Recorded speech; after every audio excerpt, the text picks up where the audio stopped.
Halo, selamat sore saudara. Anda menyaksikan Breaking News di Kompas TV, independen, terpercaya. Bersama saya Cynthia Rompas, hanya di Kompas TV.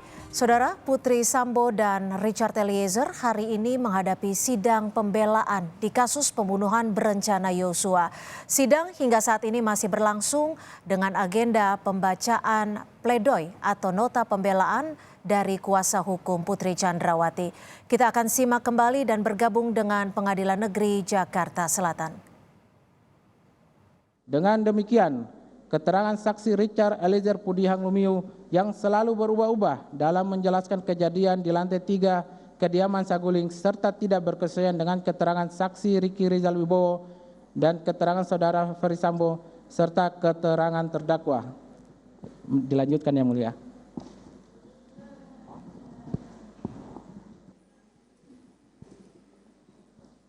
Mohon izin dilanjutkan yang mulia. Penuntut umum menyatakan bahwa saudara Ferdy Sambo menggunakan sarung tangan hitam sejak di lantai 3 kediaman Saguling hanya didasarkan pada satu keterangan saksi Richard Eliezer Pudihang Lumiu. Vide surat tuntutan halaman 48 angka 56. Ironis, penuntut umum hanya menggunakan satu keterangan saksi, yaitu keterangan saksi Richard Eliezer Pudihang Lumiu. Terlebih keterangan tersebut bertolak belakang dengan keterangan saksi lainnya dan rekaman CCTV. Penuntut umum menyebutkan saudara Ferdy Sambo menggunakan sarung tangan hitam sejak berada di kediaman Saguling sebagai suatu bentuk persiapan dalam perencanaan. Asumsi penuntut umum tersebut terbantahkan melalui pembuktian di persidangan sebagaimana yang kita saksikan bersama pada saat pemutaran CCTV oleh ahli digital forensik Heri Prianto di bawah sumpah pada tanggal 20 Desember 2022. Membantahkan tuduhan penuntut umum terhadap saudara Ferdy Sambo menggunakan sarung tangan sejak di rumah Saguling adalah asumsi semata. Sangat disayangkan, penuntut umum justru hanya mempercayai satu keterangan saksi yang berdiri sendiri dan menutup mata terhadap fakta persidangan yang sebenarnya.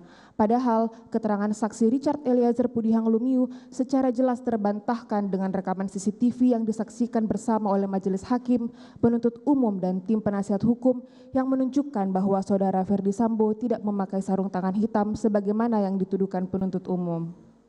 Penuntut umum berasumsi dan memanipulasi keterangan saksi sedemikian rupa untuk mengesankan terdakwa menerangkan bahwa untuk mewujudkan rencana selanjutnya supaya korban mau ikut ke rumah dinas Duren 3, lalu terdakwa lebih dahulu naik dan duduk di kursi tengah mobil Lexus LM nomor polisi B1MAH dengan tujuan agar korban mau diajak dan ikut ke rumah dinas Duren 3.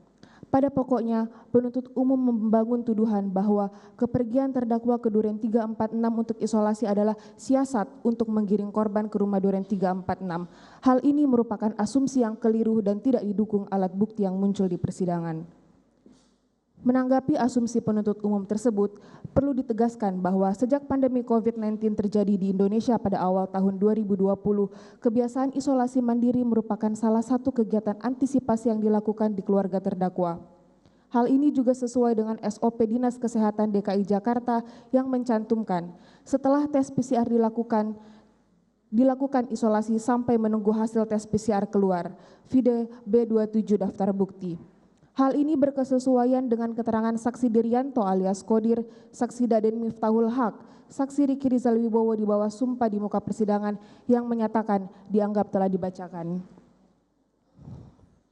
Tuduhan penuntut umum bahwa terdakwa menggiring korban ke Duren 3 seolah-olah untuk dilakukan eksekusi terbantahkan dengan penayangan CCTV di depan rumah Duren 3.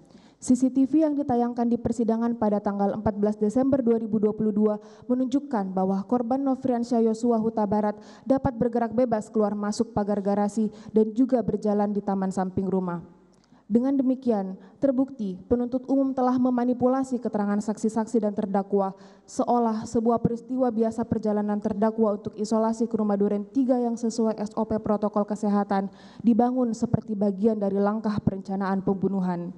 Tuduhan penuntut umum tersebut bertentangan dengan sejumlah keterangan saksi, tidak bersesuaian dengan bukti CCTV, dan tidak logis. Penuntut umum berasumsi saat menyimpulkan perbuatan saksi Kuat Ma'ruf menutup pintu kediaman Duren 346 merupakan bagian dari perencanaan. pada fakta yang terungkap di muka persidangan bahwa terdakwa tidak pernah mengetahui kejadian saksi Kuat Ma'ruf. Terlebih lagi, tidak ada fakta sidang ataupun alat bukti lainnya yang menunjukkan jika terdakwa mengetahui kejadian saksi Kuat Ma'ruf menutup pintu kediaman Duren 346. Penuntut umum kembali berasumsi saat